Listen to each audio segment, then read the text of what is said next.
Kanganu politics ne haina just yanaba togonu, it will be a dangerous game. Because Manipur kanba yaro haiba se cookie su yawe ba hana. Cookie in pi Manipur su yawe ba. June 19 khudimang ta la kan da ke krupa da la kan da Manipur ka saktam kai ba yaro haina lauri ba mi sing duna ngasi meitei da Manipur da betray to raga moina separate tali se moina tro. Ado itara di cookie kanano. Fazana khangse ba aduga zomi na khoi cookie na te hai ma na khoi cookie na te hai thado na khoi cookie na te hai adu su respect piyo ba adu respect pi ra kan da oh ngasai hai ba common goal ani do Manipur macha ni hai ri NRC yabiu Manipur kan se yaroi hai ba mayam du fazana khoi mesen du phamin na se hai ba ne ba adu thingmu du kanara sarkar ne ba forces mayam du ne ba karigi moi gi design to ba pamba moi gi own creation ni hai ki ba du moi gi proxy ni hai ba du da dum ta ye ba khoi wari san na se hai ra kan da oja kana bu thingba maintain wari san na ku hai ba leite ba tampak se safe oi re kanam ta leite hai ra kan se da oja thoba na hai ba du lale hai ba kanam ta leite ba even WhatsApp Facebook phau da leite ba so do ai tar di Manipur se kana na thogai bra cookie na ne ba cookie du kana ra adu di Manipur ma chani hai na phajana leo hai bra or karino mo pam wari sana seba or khatna seba karino cookie hai badu phajana khoi thedo kanjida mugi taliba lamdu karai da no phajana pinpoint to ra kanjida khoi soidana mai pa kani ba adu oza hujik lai di ba no government seme ano government se sema matungda khoi khara significant oiba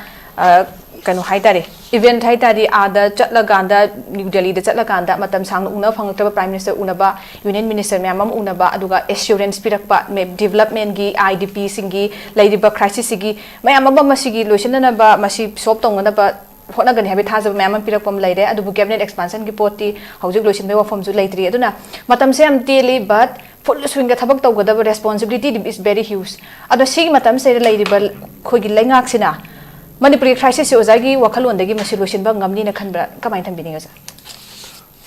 Manipur crisis se kaidabu gi sarkar na loisin ba ngamoi dawra ngamgani ba soidana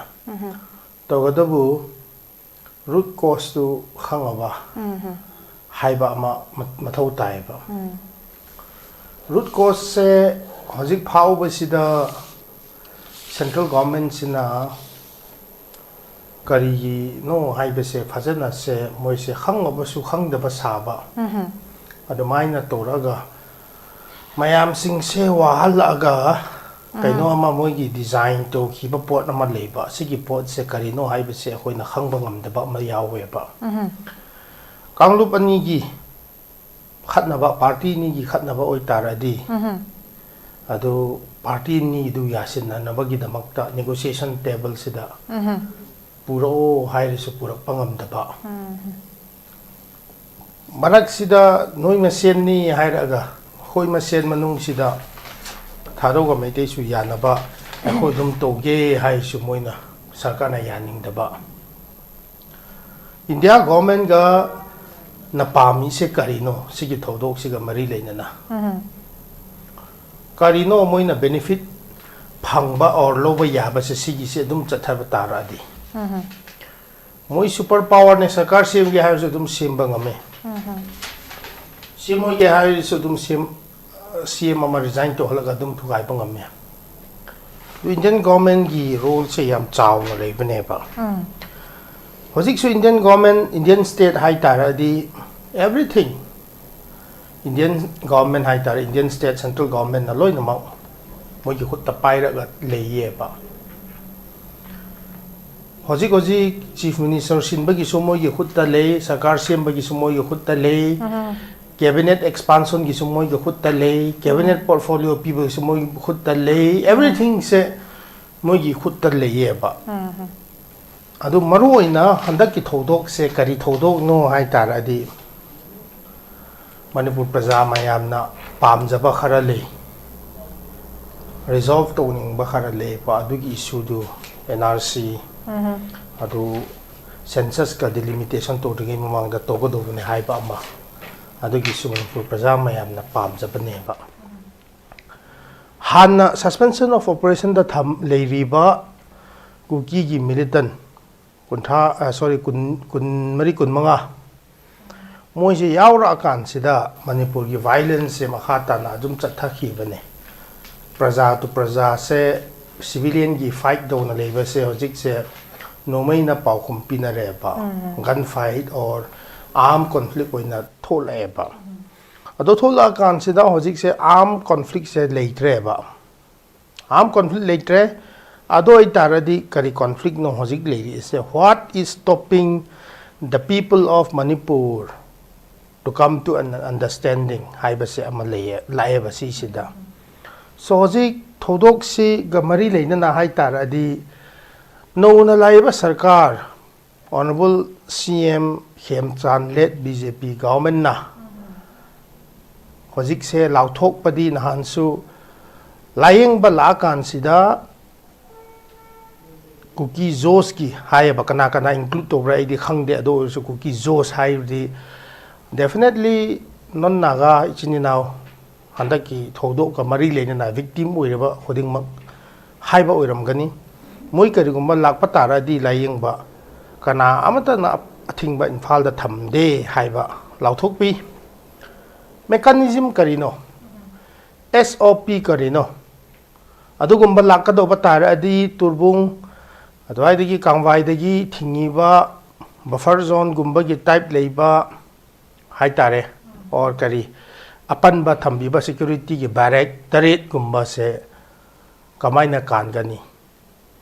or adu kan na ba gi damakta kari process no kamaina kari no SOP du gumba su thambi de imphal da sida la adi kamaina security hospital singja thambi ga dobra karam ba hospital sida moi security pi ge ni hai gumba leita ba fazana lauthok piram da ba announce badi to khraba ado orisu SOP se leita ba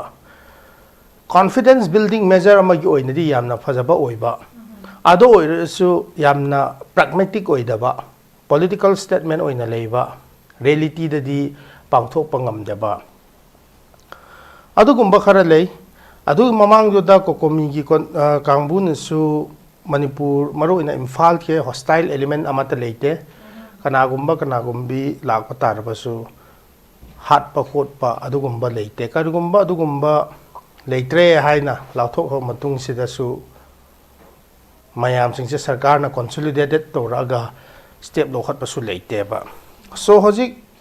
Manipur sarkar na hojik maru ina hojik incumbent government na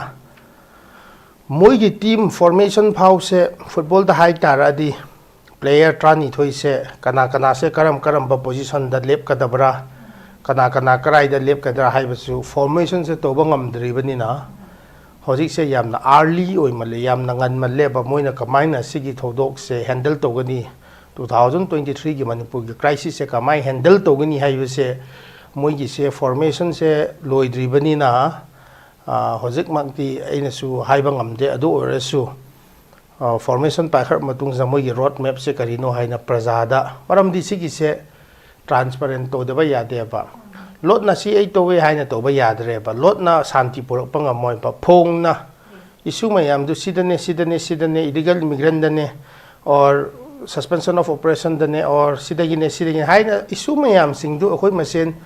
understanding amada purak tengai phawbudi shanti se tumina lakpa halakpa ngamoi ba dugi maram oiduna new government gi road map du prajada hojik si togodobne matungda si togodobne matangda si togodobne haibase fazana piga dobne ba adu matung inning da kangbu singdu smaina togodoba inba yaba sing smain togodobna fazana phongna piba kan sida akoina haiba ngamgani ba hojik ki oini nadi yamna nganmalle speculate toba ngamde karai phau moi conflict se solve to bangam gadra karai phau root cause se khang bangam bra ethnic conflict oi taradi ethnic leiriba jati mayam singdu fazana identify to pham thoeba matam amaduda meiteina kanano mar kanano paite kanano thado haiba se khandok pangam dabagi maram oiduna imphal dagi loinama attack to ra kan sida mi mayam singse loinama collateral damage oyeba even mizo phau su ku ki nataba mizo mar phau su loi tho so eba Hojik adu mayam singdu hojik se kanano zomi kanano mar kanano thado se thola khar matung phau sida akhoi masen se bahap tanara kan sida identity mayek sing na leba mi singi do respect piraga phajana akhoi na nga kan sida adu kangbu duga akhoi maroi na maitei or manipur da lediba communities mayam se chatmin na bagi lambi thidok minara kan sida santi se halakani ba adu ki du sarkar na facilitate to biga dobra or sarkar na obstruct to biga dobra or sarkar na adu nate khoi ki policy to na road map leji smai na chatla di santi halakani haibra haibase sarkar na mayek sing na manipur civil societies ka manipur ki praja mayam sing da haibi driba so how far manipur praja mayam sing gi awabase manipur lenga hai tare no na install to giba sarkar sina priority pibra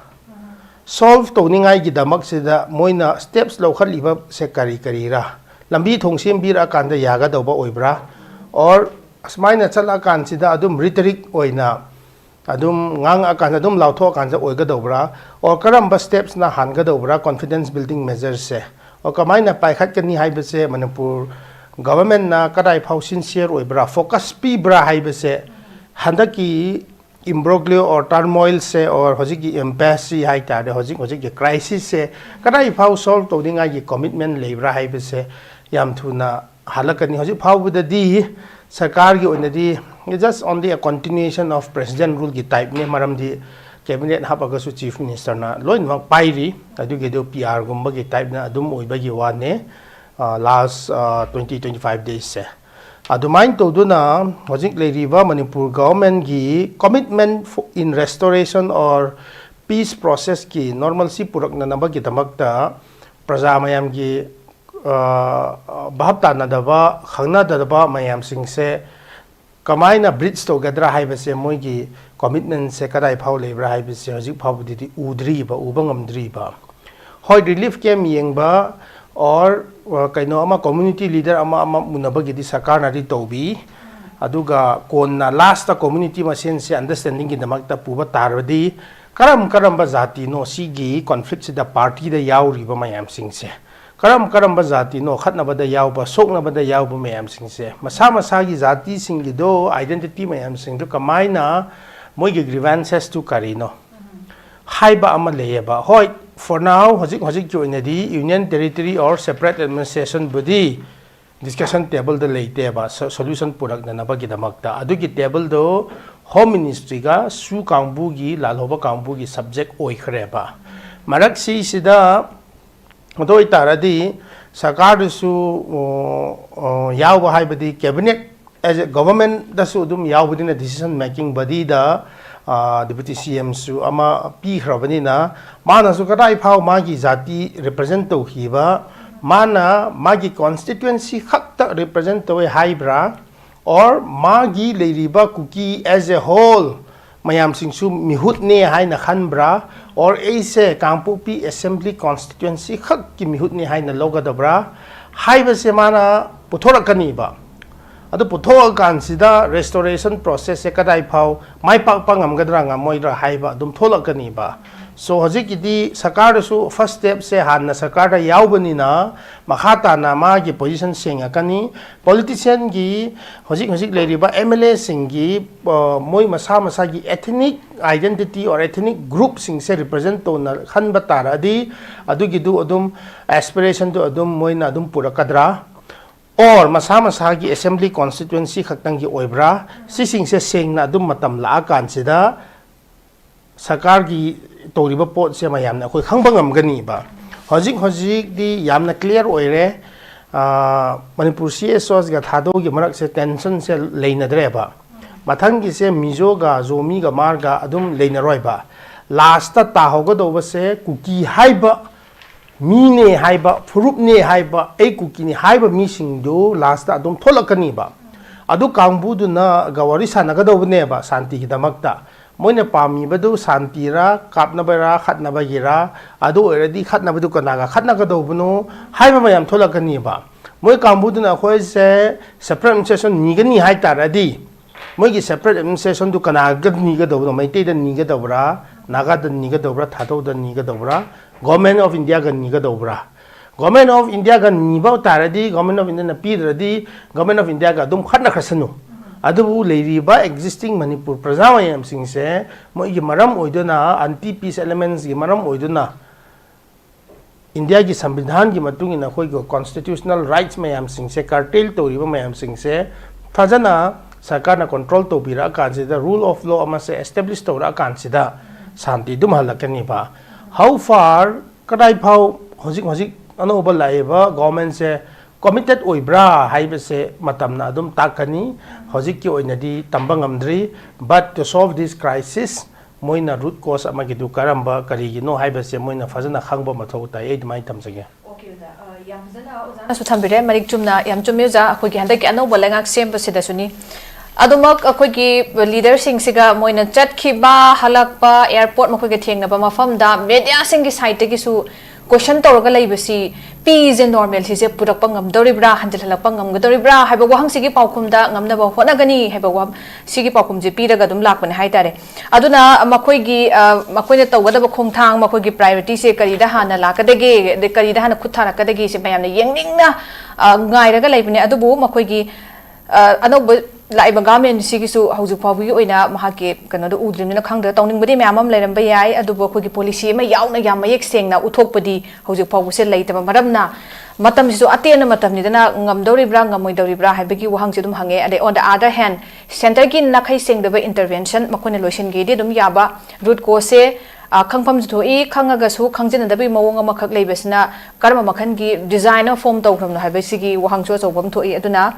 Ojiksi arm conflict later, no make up na bigi pose later, Hiragasu, what is Hanana be Purna bigi lambida, Kanaka Wadi Sagadabano, Karamhana road made Amasamba, Asem Havnating by Posima, Nakai sing and Dum laid, but Posimasu, as of Port and the Masida Kayama Pangalay, state garments in a Masida, Aquigi, Tauba Kalapangam, they have a Wahang in Ujas of Wahang, we say, Santa gets a Makutamayam town, a lady, Dugamatam Siano, with a maybe garment, Chikimatam City, and detail of Homes was Anahan Brown Tambiki, but Ten Ba Amasung, Sangba, who's like Wafam City. Lotion do me sige agi akoigi intervention se amna mag dakar oibandana tel su sanga su hekta mai makuta leibe pot amakak lakoi mami se chawng tare aduna election naksilak pogi mayam hainam dana oja hujik leidi ba koigi kanu si Manipur da santi mayam na pami batang du leita basi masi je hena political will de hena depend taw duri bra haibe wahang se la e kamain thambi ni oja hujik thoki ba thodok se ngasai hai ki bai dune India government की proxy ama याव बनी ना India government से state government न चल लगा मैं ये policy से हो हन बा मथाउ ताए बा और अदु तो बंगम दरबा हजिक थोदोक से solve तो से हाई तारदी दिल्ली दगी मणिपुर government ना सिगी solving capacity power से लोथो कदोबा from Delhi लोथो का कोई मशीन दुम तो नगे हाई ना मणिपुर लेगा ना पिचार तो बताबा Adu yaram draba tarabadi last option se akhoi haubadagi akhoi thadau na de dum khoi na chat laga dum lai Meite versus cookie conflict ne to odabu community ani ne hype tarabasu city community ani na teba Meite hype se community amane party amane cookie hype se community manga ne aduga party kaino ne amane ba Aina haining ba point di handak so iba meite ga khat na ba da yaw se cookie haina any cookie tribe kambu amane number 2 da mar number 3 da mizo number 4 da zomi number 5 da thadou ne ba sigi phurup mana saramba party amane ba si se si kambu gi marak sida thadou sing se jojampur gi maram oiduna kampu pi gi thadou oiro tei thadou oiro ba they go along with the tide. They are following the tide. They are doing a kind of retaliation. So sampur gi maro ina turbung kamwai da irang thola kan sida sigi irang se local ki yu ngausin na bagi tu da gi ni hairam ba matam jo thingba ngam gani ba adu na ta bi da more da oiro atei da oiro cookie maro ina any cookie tribe subscribers kang bu sing ki kanba mafam du da spread tora kansida infal da su retaliation to ba infal na react tora kansida kampo pi ga te gi jati to posing su chongshin bane ba conspire to hiba ama ko aduga culprit haibadi adum leijai ba adudi lenga na kadai phau thido pa commitment lebra adugi du that depends on their moigi political benefit or whatsoever do the tham kharse ba to wadabu sig marak sida thado na thona leina ekhoi kuki nate kaidongi de ekhoi kuki nate adu su noina lan na kuki ni aina so pa mayam sing se ekhoi manipur ma chane manipur se iramdam ne manipur da pok pani manipur da sigani mapan gi lamda ekhoi chatpa yaroi haina ekhoi na hallaga manipur CSOs mayam na chahi ani wana tanara kansida ekhoi na thado ga meite gi marak sida community understanding amase mamang chahi da tau khoreba du thora kansida kuki santi pamdaba singna mapan tongan ba mafam dagi laiba thado delegates maroina assam dagi su ko moina hatuk pirame ba so advain to du na thado ga meite gi tension leitre meite ga mar gi su jirbam da tension leitre nan su honorable chief minister bu masamak chatla ga yaubi e ba ko mar gi khunda chatla ga that shows that marna maintain the problem athing ba leite hai be du yam make sing utle pa advain to du na hojik se zumi ga maintain isu dum lakani ba hojik zumi na MLA ama pu honorable MLA walte lekhi daba magi hakchang lekhi daba hakchang se adum phumdri ado irobasu moise kuki gi narrative da chatte ba adoi taradi mizoga kuki hai tare kuki hai bi any kuki kambu ne kana kada no hai se adum thedora ni ba hanadi bahap tan na bagi naharon gi su extension pamba dagi punchin ba ate dagi khara punchin ba mantri pam da bagi champur kambu na government gi or leadership gi da khatna ba du da leiba taraba su it has become very clear hojik di mai machu du thokre ba karino tor ba po du na hanye thado na hai riba thado kambu na hai riba sigi thodok se mantri pam na bagi or biren lo thok na bagi chief minister pam da bagi reserve forest kan da bagi drug kaino to bada athing ba pan ba tham ba dagi isu mayam singi maram moduna kaisu khangja da ba micham praja maitei da attack to rak mane ku ki gi holai pai ba sing na khoina haira kan sida khoina maitei bu kaino kan ba or maitei bu kaino to ba gi type da khalle ba maitei na ngasi phaw ba da heinous crime leba mayam se kan ba leite ba rape to ba murder to ba criminals mayam sing se maitei as a society civil societies ko komi amu ko folks etc atela thola kansida thingba panba kaimta thambi de ba whereas in the hills kuki subscriber area da heinous crime ama murder atei kumba mayam sing se phara kansida mayam se tho kansida block to du na tei to dum to we ba now ina langning ba point di kaino ne da solution se khoi gi khut ta le sakarna indian state na sana ba yawane adu kari gi no khoi se khoi gi masen se ngam da ba gi number 1 identification of ethnic groups communities mayam sing se khoi na fazana identify to ba mathau ta he ba adu gi du da mikup khoding mak se kuki zos ne kuki ne haina khoi na thon bi ba se yam thi la le ba so correctly calling of names yam na chumba ming du da ko ba mathau ta ya jati hum leiba nate manipur state se tri ethnic nate manipur se multi ethnic ne ba multi ethnic oi taradi multi kaino kambu singdu masal yamba mayam akhoina khangba mathau tai ba kuki naga meite gi lamni hai ba yade ba manipur se sigumba wrong notion gumba se khoina chumthok pa mathau tai ba adui du da adu mayam singdu thagdo ga meite community understanding se yamna mai pa ke hai nei ndi lo jai ba maram di akhoina wari sanara kan se da akhoina ahan ba se unaba phau se ki ba wari san phau se kina ba matang matam du leiram bane ba adu da akhoina point parameters hai tare manga da akhoi meite ga thado wari sanai number 1 truth telling achumba da wari sana se ko phereng to ngangoi se ko hai ba se amane ba akhoi gi and discussion la kan se da ani subai se da non violence resolution violence da di matang di akhoi glorify to roi se ko non violence resolution gi damak to wari san se ani suba ahum suba da justice seeking mayam IDP masa mayum hanjinba or rape murder any crime to ba mayam sing de as per law of the land phajana kaino to bi ba ko adamain to duna mutual respect mari subai sida khoi ama respect pi na se ko respect me as a Thadou, I will respect you as a Meite haina adugi mari last ta kamain to badagi khoi se long term gi friendship na te khoi se lifetime de khoi lemin na ga do bani na adugi coexistence ki damakta khoi gi common goal ama khoi gi common destiny Manipur apun ba gi oina kari no khoi gi destiny haira kan sida adugi damakta kari to batai hairadi Manipur existing territorial boundary se ngakmin na se haiba ama ani subai sida mitop lakpa mayam sing se evident oire do mayam se khandok na naba ki damakta NRC to se sigi common goal ani si sida yanara kan sida 5 parameters sida Meitei ga Thadou gi community understanding se la kan sida ngasi ei samak sida phama ga wari sana ba ngamme ba kem kaino half hearted oide half-hearted oide ba koi hangoi ba te kem later main lae ba aduna takpadi Meiteis are one of the most accommodating community amani haibitu fazana utpanga me ba marak sida sabotage toning ba yam yawe ba tri ethnic gi basis to chat taradi kuki community sing do wari sana bio kasu kaide kuki du kanano thidok pio ba wari sana bio ba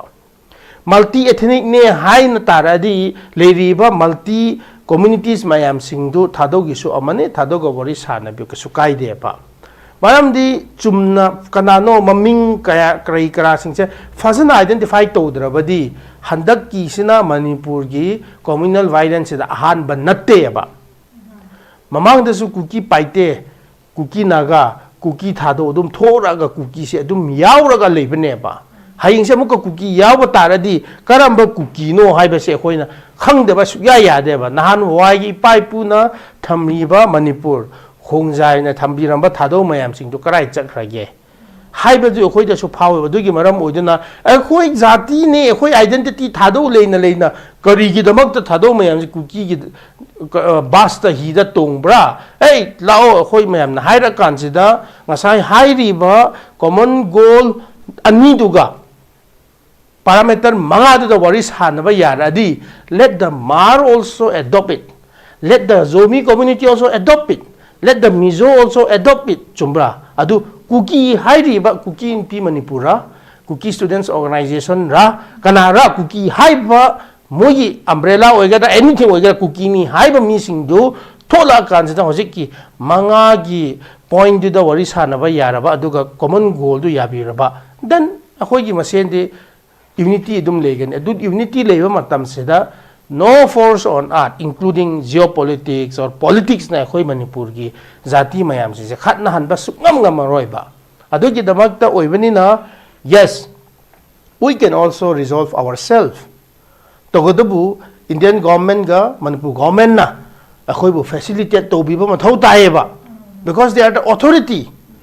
moi authority ma paibani na moina simayam se khoi masen warisana na bagi damak se moina apan ba thingba thambi ba se akhoi na Thadou na su ya da ba ne ba it's not about number anti peace oirba mayam sing to control to biyo ba Thadou na ngasi akhoi mitop khandok se NRC to se ko haira kan sida kuki kari gi ma sawba ma thau tai ba kari gi kuki na Thadou bu hat ka do no ba adu mihat ba kambu sing to kari gi sarkar na pha ba ngam da no ba ado itaradi Indian government se yawe haibidu moina smaina to na bagi design to we haibidu masak utleba because kuki thidok se haibe se fagida haiba na teba Meitei da surrender to na bagi haiba na chadeba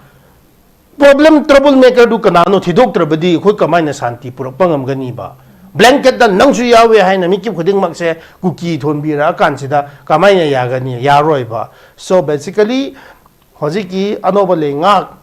gi responsibility maru in Manipur government se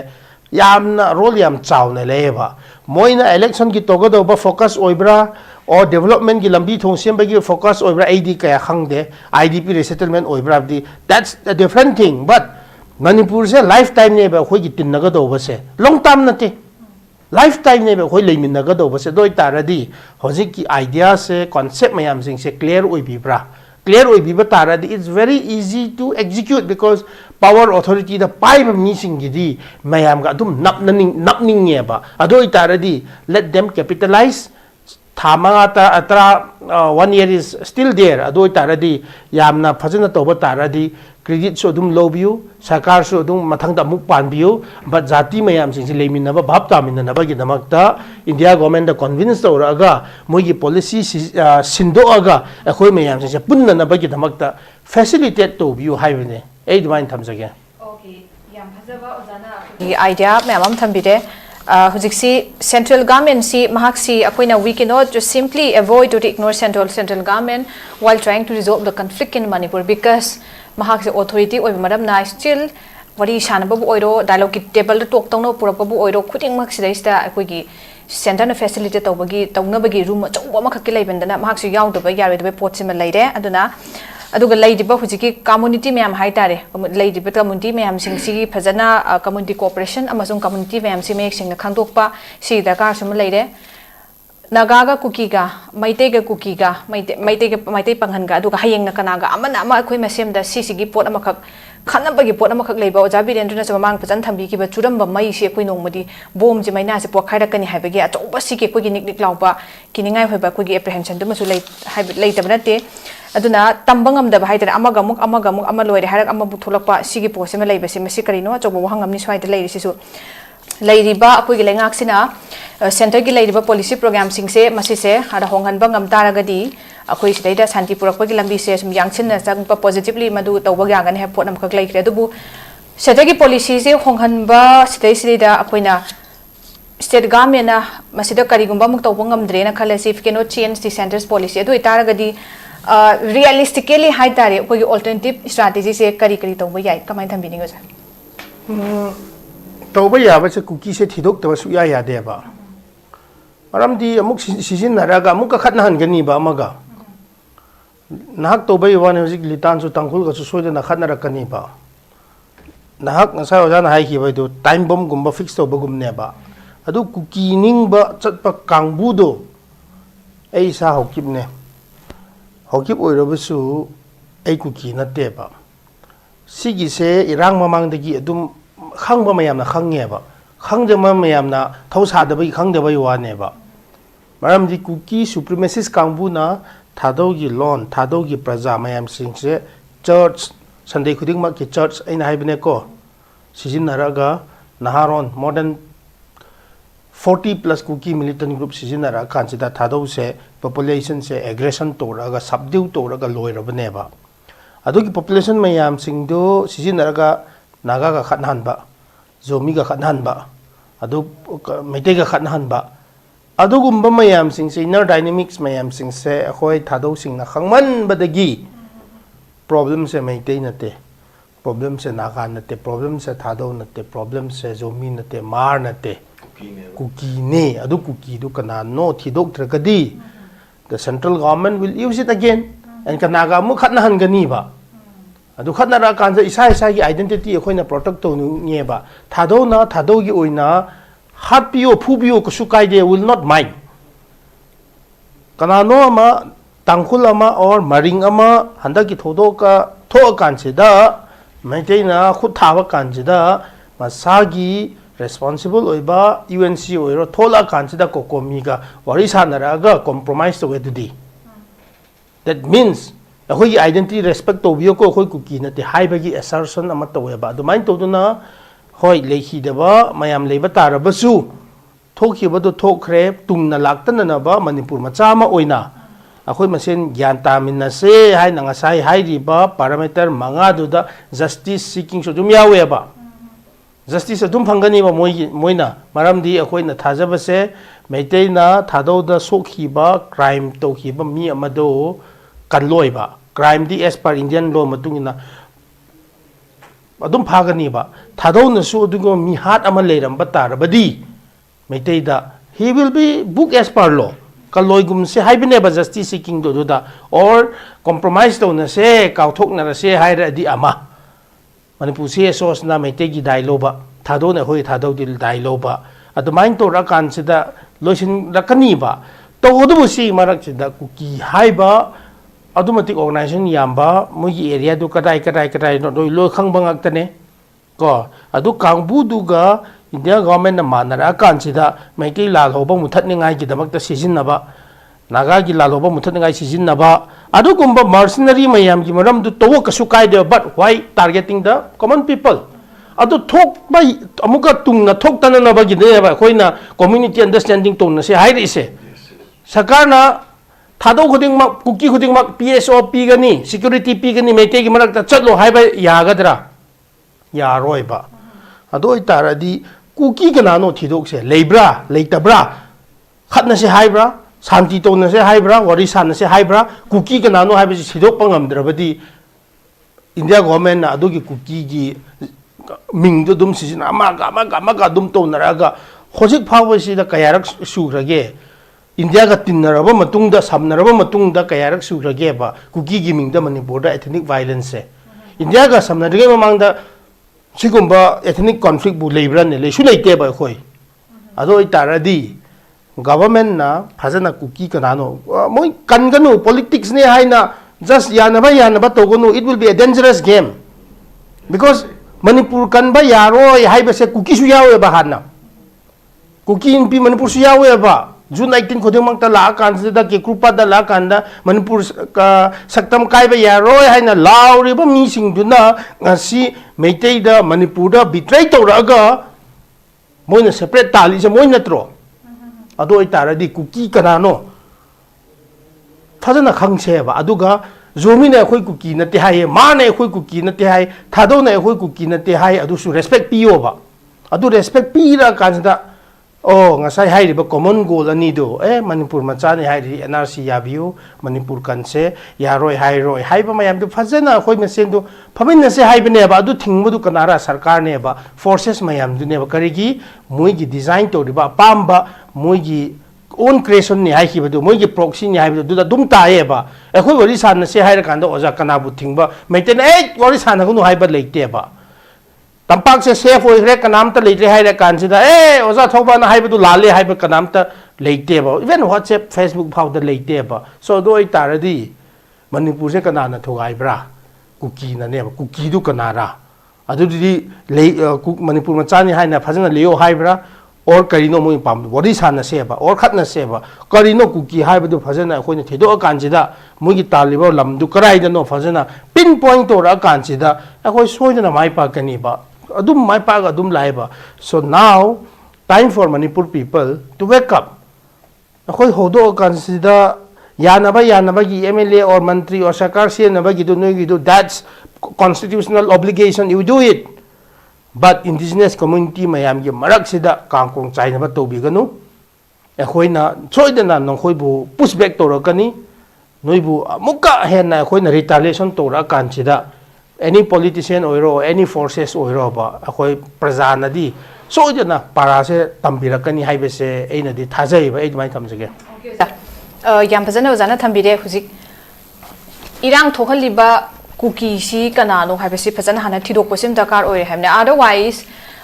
khangna su khangna rut ko se khanga ga su center na khangjin dabagi mawong da admai nam lei gi be mawong ki yam pen adri se tari kuki gi nam si kuki gi mingi sinara kanda kari to what extent thabak thorong mayam chathara ki da gi makha tarak pada haibasi so bo hangi aduna pasi kanano se munna khangdok posim dakar tai anatragadi khangna khangchin dabe posim lei taragadi masi gi marumda akoi gi adagi center na su design to priba pot se karino haiba gi pot masi kyam kuina masi how long it will continue to happen na bise achok bo hangam oi dunia duga marak sida community understanding si yam namak akuina dakar lai aduna aroi bada akoi thamjaning ba wafam si Manipur gi lai di ba irang ki lotion ge hai tara ga hauji state government ma tom dana su lotion bangam da bi fibam da lai ba aduna masi se lotion ge hai tara ga di akoi gi phajana governance restore to bom dakar oi governance jik sem hore phajana restore to bo mapung phanding ngamdri cabinet expansion kai kai ki ma'am ama koi se pending ma'am ama khak leidi punamak si chief minister namsin be pot ama function jingki loina mak to bangam da be pok am leidi mai tonga tungan bibak mayam si aduna governance restore to ba adu at the same time akoi ki mayam rakta mang khri ba thajana bisima trust deficit sima masi hanjala ko form se leidi adu sipunamak si completely lakna bo hona matam da akoi gi की security policy से center की मकुता आदि new Delhi दे लाइबे की पोसे महत मयक Seng तारगा Laiba अदुना असेंग progress अमा शांति से पुरकना बै तमकता खोंथांग अमा चंगसिलके हाइ तारगदी करी की मखा पोली हाइ मतम it is very clear coordination अमा याम दरकार ओइरे political will अमा is a must अदुगा यामना yamna holistic oiba yamna genuine oiba community gi dialogue sima yamna mathau tari si posting sima ado masi se hai di posting se akoi gi chil hai oina hai tare akoi gi rhetoric oina political statement na pangpi de piba pangpan da panba akoi nga sayu thamje ki do media gi mai kai de su center da ada chat pa khuding ge du ga political leaders sing una ba khuding gi state ta manipur da tangdu le ta ba santi se karma matam da hanjal kan hanjal hanba ngam gadra hai besi yamna hang ba strong question hai tare do akoi su maybe akoi kumhom khang da ba gi policy do clear oina utpangam da be yai akoi hotnari haiba pakhum si kaktani ngasi phawba akoi na huji taw phangi se hai tare mai kai digi aduna akoi gi yamna measurable oiba singthani ngai oiba action kara akoi de uhan ba mathau tare aduga